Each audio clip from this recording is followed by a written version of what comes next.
शायद इस वीडियो के बाद मेरे ऊपर केस भी हो सकता है, क्योंकि मैं अगले 1.5 मिनट में आधे से ज्यादा प्राइवेट हॉस्पिटल्स की धज्जियां उड़ाने वाला हूं। प्राइवेट हॉस्पिटल्स में तुम्हारे साथ होने वाले ये 5 हिडन स्कैम्स तुम्हें कोई नहीं बताएगा, इसलिए वीडियो को एंड तक देखना। यूं तो नॉर्मली हमारे यहाँ डॉक्टर्स को भगवान कहा जाता है, लेकिन जरूरी नहीं डॉक्टर्स की यूनिफॉर्म पहना हुआ वो व्यक्ति भगवान ही हो, वो कालनेमी भी हो सकता है। अगले 90 सेकंड के अंदर प्राइवेट हॉस्पिटल्स में होने वाले 20 स्कैम चुटकियों में गिना सकता हूँ, लेकिन हम बात करेंगे मैं 5 स्कैम्स के ऊपर, जिससे कुछ हरामखोर डॉक्टर्स पेशेंट्स की जान लेकर अपनी जेबें भरते हैं। पहला और सबसे ज्यादा होने वाला स्कैम, प्रेगनेंसी स्कैम। डिलीवरी से 1-1.5 महीने पहले एक टेस्ट होता है जिसमें चेक किया जाता है कि बच्चे का हार्ट बीट ठीक है, यानी उसका मूवमेंट ठीक हो रहा है या नहीं। ये टेस्ट करवाने के बाद ही आधे से ज्यादा डॉक्टर्स के नाटक शुरू हो जाते हैं। ज्यादा वेट नहीं कर सकते, मामला सीरियस है, बच्चे ने अंदर पॉटी कर दिया, गले में उसके फंदा बन गया है। अगर हम नॉर्मल डिलीवरी का इंतजार करेंगे तो कुछ भी हो सकता है, हमारी जिम्मेदारी नहीं रही। बेशक 8वां महीना चल रहा है, लेकिन बच्चे और माँ दोनों को ही कुछ भी हो सकता है, इसलिए हमें अगले ही हफ्ते इमरजेंसी ऑपरेशन डिलीवरी करनी होगी। इसलिए पैसे का इंतजाम कर लो। बस यही हर एक आदमी इमोशनल होकर जो डिलीवरी 1 महीने बाद 8 से 10 हजार रुपए में होनी थी, वो 1 महीने पहले ही रिस्क लेकर के 1.5 से 2 लाख रुपए में करा लेता है। दूसरा, हेल्थ इंश्योरेंस पॉलिसी स्कैम।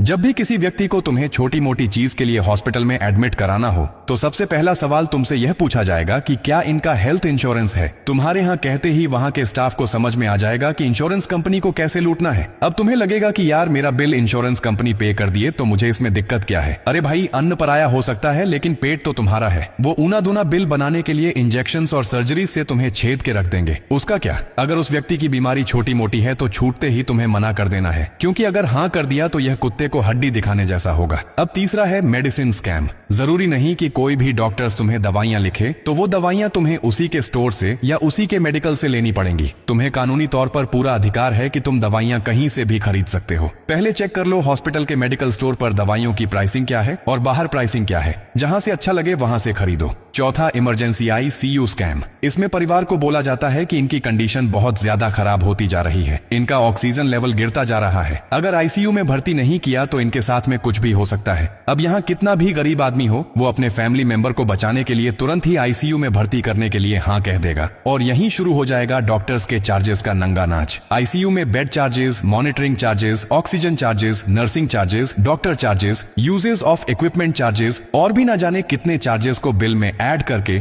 उस बेचारे की खून पसीने की कमाई को चूस जाएंगे ये हरामखोर। अब 5वां और सबसे मेन ओवर प्राइसिंग स्कैम, जो ज्यादातर लोगों के साथ में होता है जब तुम हॉस्पिटल से डिस्चार्ज ले रहे होते हो। इसमें डिस्चार्ज के बाद जब फाइनल बिल पे करना होता है, जब बेचारे ज्यादातर लोगों को जानकारी ना होने की वजह से जितना उनसे बोला जाता है वो बेचारे उतना ही पे करके चले जाते हैं, जबकि बिल में पैसा बढ़ा चढ़ाकर ऐड किया जाता है। MRP से महंगी दवाइयां, डिस्पोजल आइटम्स का ओवरचार्ज, मास्क हो गया, ग्लव्स हो गया और कॉटन हो गया, इनको बिल में 15 से 20 गुना प्राइस में ऐड कर दिया जाता है। और तो और बिल में ऐसे ऐसे चार्जेस भी ऐड कर दिए जाएंगे जो कि आम आदमी को तो समझ में नहीं आएंगे। तो ज्यादातर लोग बस यही करते हैं कि चलो ठीक है यार दे देते हैं, लेकिन रुको, हमारा पैसा हराम का नहीं है। डॉक्टर से आइटमाइज्ड बिल मांगो, उसमें एक एक चीज बारीकी से लिखी रहती है। जहां भी लगे किसी भी चीज की ओवर प्राइसिंग हो रही है, तुरंत ही कंज्यूमर हेल्पलाइन पर कॉल कर दो और इनकी धज्जियां उड़वा दो। इस वीडियो को अभी सेव कर लेना, वरना खो जाएगी। और इस वीडियो को कम से कम अपने 50 जानने वालों को भेजना, कहीं उनके परिवार या उनके रिलेटिव्स के साथ यह स्कैम ना हो जाए। और मैंने तुम्हें जो यह सारा कुछ बताया, अगर थोड़ा सा भी पल्ले पड़ा हो तो फॉलो कर लेना।